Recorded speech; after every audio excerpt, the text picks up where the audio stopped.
My talk is actually going to be a short and simple one. I think we've had a long day and you're all ready to pack up. But what I'm going to talk about is a stage that all of you are either coming to or will soon come to, which is the transition from being an amateur to being a professional in your sport. It's a choice to make, and like I will tell you, it's not just a single choice, but it's a choice of a certain way of life.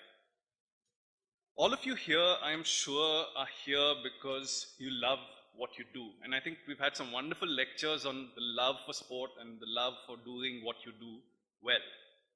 The fact is that you are transitioning as junior athletes. You will soon be seniors if you aren't already seniors. You will be transitioning from amateur, which is, in other words, playing for the love of the game and nothing else. I think Gopi asked an interesting question: would you do what you do if you never got paid or would never appear in the newspaper? And an amateur would still do that. But you're going through change, and one of those change is moving to considering making this your livelihood and making this your career. Not for a minute am I suggesting that it is a transition where you leave behind the love of the game, but it is a fact that it is a choice you have to make, and there are implications of this choice. What does professionalism mean? If I can just go around the room, how many of you would consider yourselves amateur sports people? Put your hands up. Still not decided, is this the rest of your life? You're happy doing it? Small set. How many of you know that this is what you're going to do at least for the next 15 years? Good, large part of the room. So that is a significant decision all of you have made. And the important thing here is that being a professional, it's an easy word, right? I've turned professional, and we have some golfers here who turn professional. We have other sports where it's an actual legal fact of moving from amateur to moving to professional, where you can accept prize money, certain other entitlements. But being a professional, yes, it is a status, but what I believe is it's much more than that. It's a way of life. Because what it does is, it is a concrete decision which changes your life significantly. Not for a minute am I suggesting that performance becomes any less important or more important, but there are other considerations. You have to live your life as a professional athlete. And to my mind, you move from just being a pure and simple athlete to being an athlete and an entrepreneur. So you are your own little entrepreneur. You are going to make a life and a career and a success of this. How does someone from business consider entrepreneurship? In a very realistic manner. They look at the environment around them, they look at people around them, they look at competition. And in good corporate speak, we have a nice SWOT, which is you are evaluating, I'm turning pro, I am pro, and how am I going to operate with the world? The fact is that we are all in competitive sports. It's about being better than someone else. And for a large part, that's the same with business as well. And that's why I call you an entrepreneur. You're working with your body, and your body requires inputs, it requires modification, it requires supplementation, it requires training. And with all of that, those raw materials add to the original product and go out into the world and perform. So it needs a conscious decision making on understanding your strengths and being aware of them.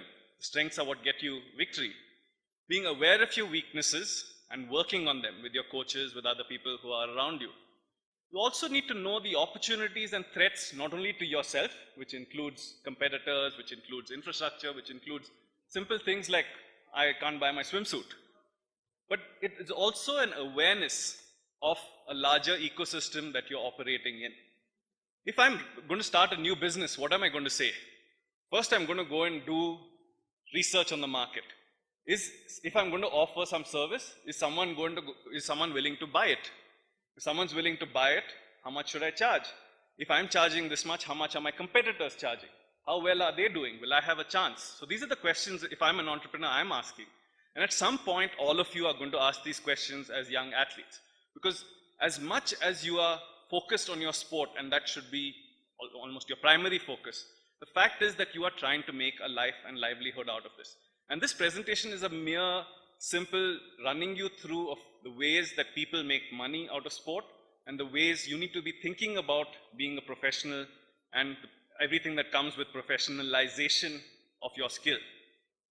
So like I said, it involves planning, it includes knowledge of your industry. Let's say you're in a sport where no one makes money, but the fact is that someone new is coming in and going to build a new league. It's important that you're aware of that when you're making your decision. Am I going to carry on with sport or not? A new equipment manufacturer comes into the country, and that's the best equipment in the country. And suddenly, what your 35,000 rupee swimsuit becomes 3,000, because that is another input that goes into your evaluation. So your knowledge and awareness of the industry is hugely important because it's an input into your business. Awareness of your equipment, awareness of resources, and to a large extent, a good businessman, a good entrepreneur will look at relationships and partnerships. Because all of you know that winning at sport is not a solitary pursuit. Even if you're an individual sportsman or sportswoman, it's a large team that eventually helps you with success. There may be many individual journeys, but there are lots of people working behind the scenes. So you have to build your relationships, build your partnerships. And I don't mean that in the commercial sense, but ultimately connecting with other human beings, connecting with your teammates, connecting with your coaches, taking your parents along with you. And like I always say, relationships evolve. And you heard both Abhinav and Gopi talk about this. As they evolved and succeeded, people treated them differently. There are going to be more people in your life as you succeed, which I'm sure many of you will do. The way your parents have to interact with you, you might see less of them. Many of you already live away from home, meet your parents maybe a couple of times a year. Those are all significant modifications to the way you're living. And originally, when it's just you and your coach is a multitasker. He's your nutritionist, he's your psychologist, he's your mental conditioner, he's everything to you. He helps you choose your racket, he helps you choose your shoes. But suddenly that world starts growing larger as you succeed. And a large part of being a successful individual athlete or a team athlete is managing these relationships. Number one, it's accepting that they've changed, understanding and accepting the new reality, and seeking clarity, honesty, and simplicity in your relationships. Because the thing that kills any relationship is ambiguity, complexity, and neglect. So look at this list of people down the screen. You have interacted, many of you might stop at 1 and 2. Some lucky ones among you might be able to reach 3. Many of you in team sports have to deal with team management and teammates. All of us have to deal with competitors. And government and federations, I'm sure all of you deal with to some extent or the other.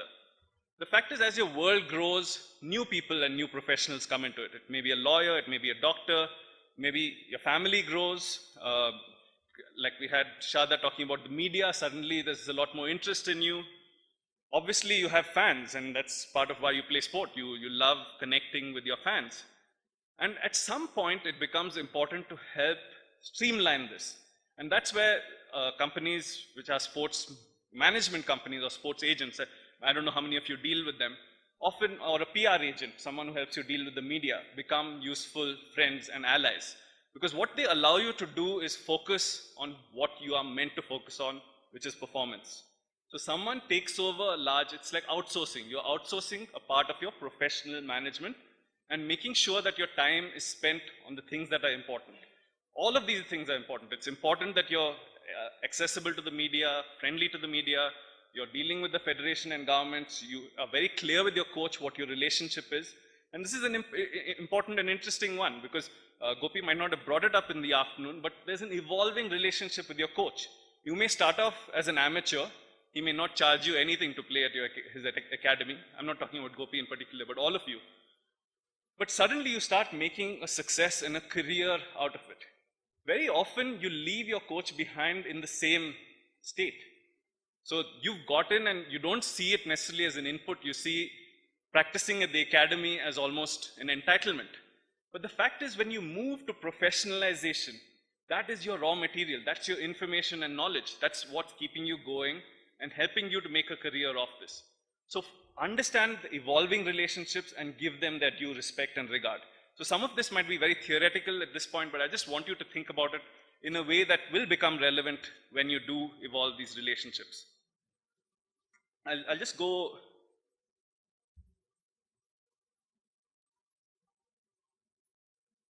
So if I may just ask all of you around the room, how many of you deal with sponsors either at the personal level or the team level?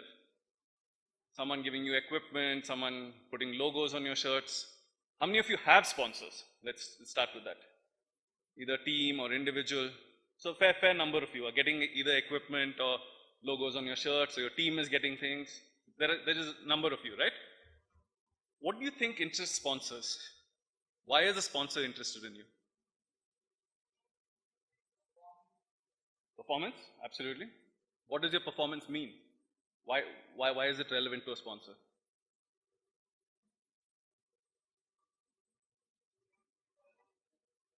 You can give mileage to them, absolutely. Visibility.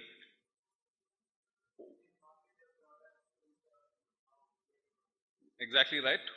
And why is that the case? If you do well, shows that their product works well.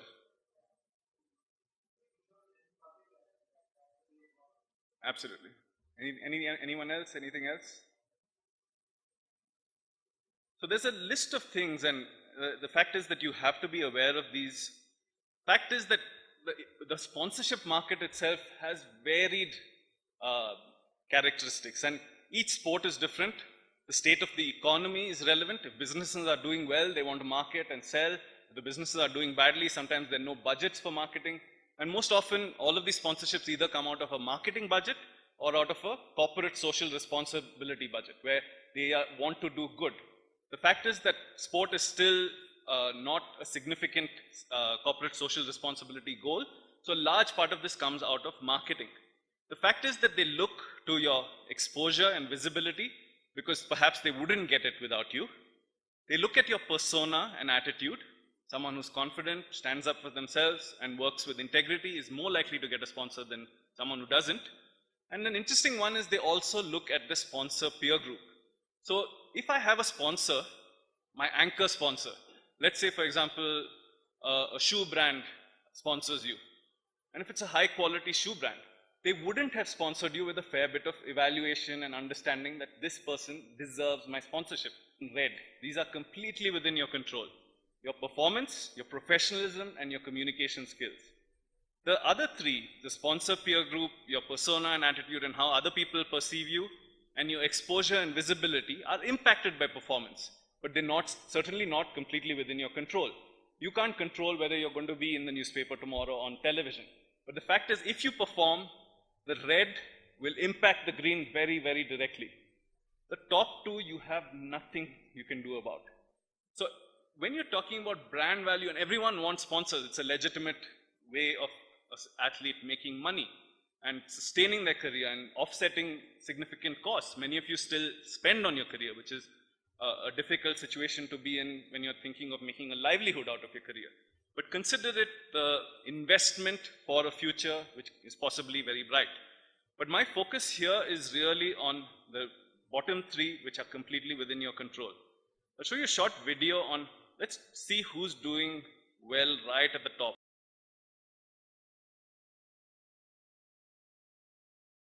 Number one this year, he's back, Tiger Woods, number one on the list. He was a mainstay on the top of the list before Mayweather knocked him off. Earned $78 million between June 1, 2012, June 1, 2013. He has been on fire on the golf course, and it's paying off the course. Lucrative bonuses with Rolex and Nike kicked in because he's been winning so much and has returned to the number one rank. And he's also racking up huge appearance money, played overseas, Malaysia, played a couple in China, Thailand, earned more than $10 million in appearance fees alone last year, plus $13 million in prize money. We know that the Heat did better than the Lakers on the hardwood this year, but what about off the court? Who did better, LeBron James or Kobe Bryant?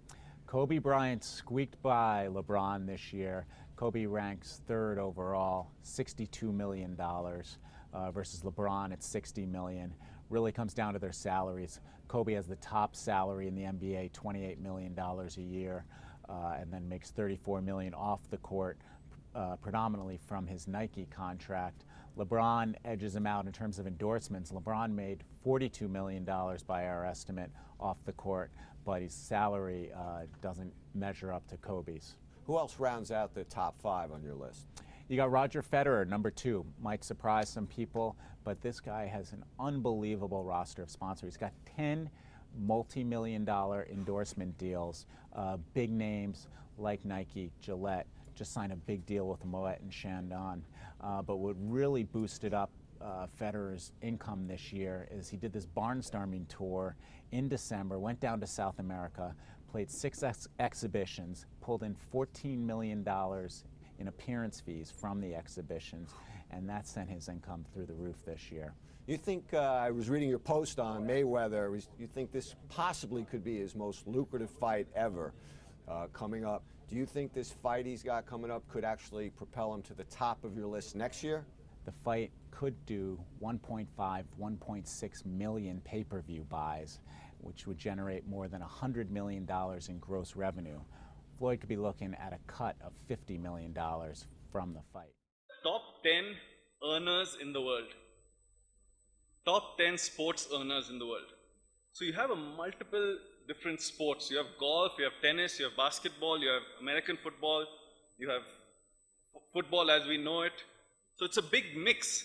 And you will see, the slide's not very clear, but each sport is extremely different even at the top. Tiger Woods earns 13.1 million from salaries and 65 million from endorsements. So 5 times more from endorsements than salaries. But look at the American football players, 40 million from salary and 11 million from endorsements. Fact is, even at the top, industries and sports are differently set up. There are different ways that people earn from sport. So just for your awareness, what are your commercial rights? The fact is, and how does this whole sponsorship market work? The fact is that you are the sole person in charge of the use of your name, your image, that's your photograph or likeness or anyone that looks like you, and your appearances for commercial purposes. So we're not talking about the media and your photos appearing in the media and other things like that. But when you make a commercial appearance or anyone trying to associate a product or service with you, you are solely in control of it. On field, the way people make money is 1, the right to pick the tools of your trade, which is your racket, your golf clubs, your tennis racket, put logos on it. So in almost every individual or team sport, the tool of the trade is yours and you have the right to choose it. So the way this normally evolves is someone will first sponsor you. So it will offset costs. The difference between a sponsorship and endorsement is important.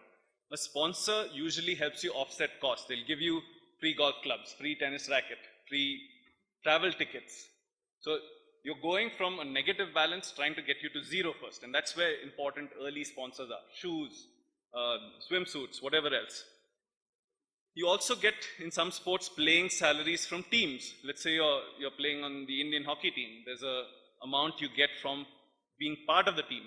The team itself gets sponsored. So let's say the Indian hockey team is sponsored by Sahara. Sahara pays the Hockey Federation and the Hockey Federation shares some amount with the team. You also, the most obvious one for many young athletes is prize money. As you start winning tournaments, and many of you all are winning, it may not be significant, but those numbers go up very, very significantly when you're dealing with the top tournaments in your discipline. At the very top, when you're talking about the Woods, you're talking about the Federers, what the players also get is appearance fees. So whether they win or not, just turning up to the tournament. But Tiger Woods and Roger Federer have staggering appearance fees. Because what happens is the whole event becomes commercially sustainable because they're just turning up, whether they're winning or not. Sponsors come in, TV comes in. And again, at the very, very top, there are athletes who actually get shares of TV revenues. So in let's say the heavyweight boxing fights, a percentage goes to the two boxers. So boxing is sold by pay-per-view. That is, each person who wants to view it pays significant amount of money, $50, $100, to watch that one fight. It could be 90 seconds long. But anyone watching it is paying, and a large part of that goes to the competitors. So they don't get any guaranteed amount, but the success of the event, they get a royalty on that. And in a very few limited number of NBA situations, players actually get a share in the tickets. So people who turn up to the venue, they are negotiated into the playing contracts. And finally, I think that which is common here as well is government grants, awards, and prizes. So that's on field. Now off the field is this notion of brand endorsements, appearances, And when you're extremely successful, you might get writing and speaking opportunities through syndicated columns and at corporate events. And very successful athletes will also have merchandise like dolls made about them, toys, even books and other equipment.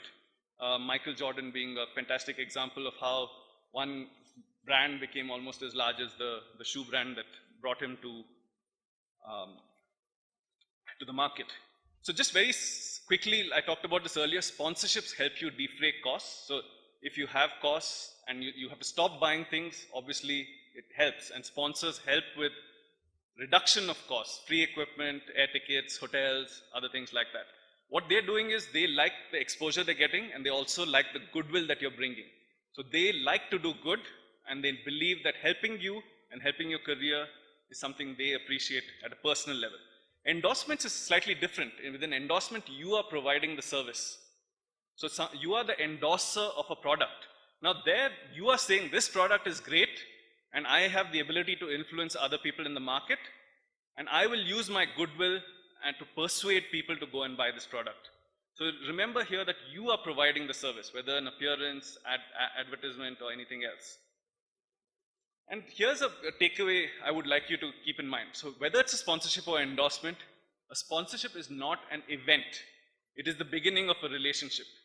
So I've talked about relationships evolving earlier, and a big part of this is relating to your sponsors.